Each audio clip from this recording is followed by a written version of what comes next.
मैं सूरज भारती आप सभी का वर्ड इनकार्नेशन में स्वागत करता हूं। आज का विषय है भारत शासन अधिनियम 1935। आखिर इस एक्ट में कौन कौन से वैसे प्रोविजंस है, कौन कौन से वैसे आर्टिकल्स है जिसको भारतीय वर्तमान संविधान में शामिल किया गया है और जिसके माध्यम से आज भी भारत का शासन संचालन इन अनुच्छेदों से होता है। सबसे पहले बात करते हैं इसके मूल की, यानी कि कहीं ना कहीं यह जो एक्ट 1935 भारत शासन अधिनियम है, यह गोलमेज सम्मेलनों से संबंधित है। यानी कि पहला गोलमेज सम्मेलन 1930 में लंदन में हुआ था, दूसरा गोलमेज सम्मेलन 1931 में हुआ था और तीसरा गोलमेज सम्मेलन 1932 में हुआ था। और इसमें भारतीय प्रतिनिधियों और ब्रिटिश मंत्रिमंडल ने आपस में चर्चा की, यानी कि ब्रिटिश शासित जो भी भारतीय क्षेत्र थे उनमें जो भी समस्याएं थी उन सभी बिंदुओं पर चर्चा की गई और चर्चे के फलस्वरूप जो भी निष्कर्ष निकाला गया उन्हीं सब निष्कर्षों और नीतियों को समाहित करके भारत शासन अधिनियम 1935 बनाया गया।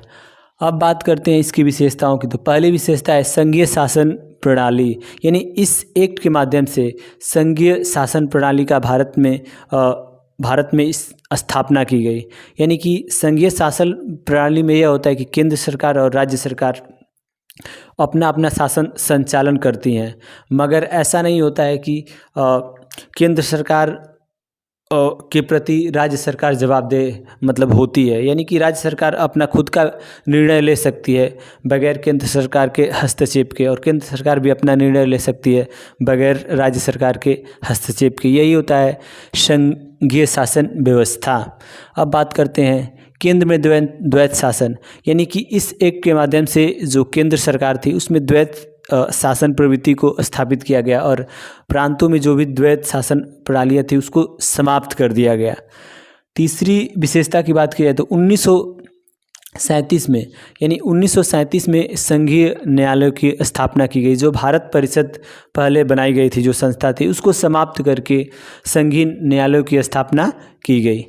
अब बात करें इसकी अगली विशेषता की तो बर्मा, यानी कि 1937 में बर्मा को, यानी कि जो वर्तमान में म्यांमार बोला जाता है, वह पहले एक भारत का ही अंग था जिसको 1937 में भारत से अलग कर दिया गया और इसके लिए प्रावधान भारत शासन अधिनियम 1935 में था।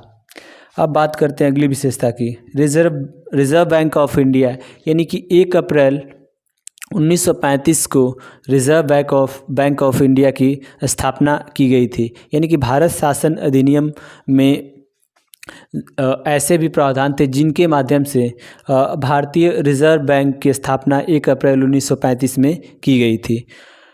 पृथक निर्वाचन, इस एक्ट में वैसे भी प्रावधान थे जिसका आधार यह था कि जातियों के आधार पर महिलाओं को, मजदूरों को, इन सबको अलग अलग पृथक निर्वाचन मंडल की स्थापना की गई थी।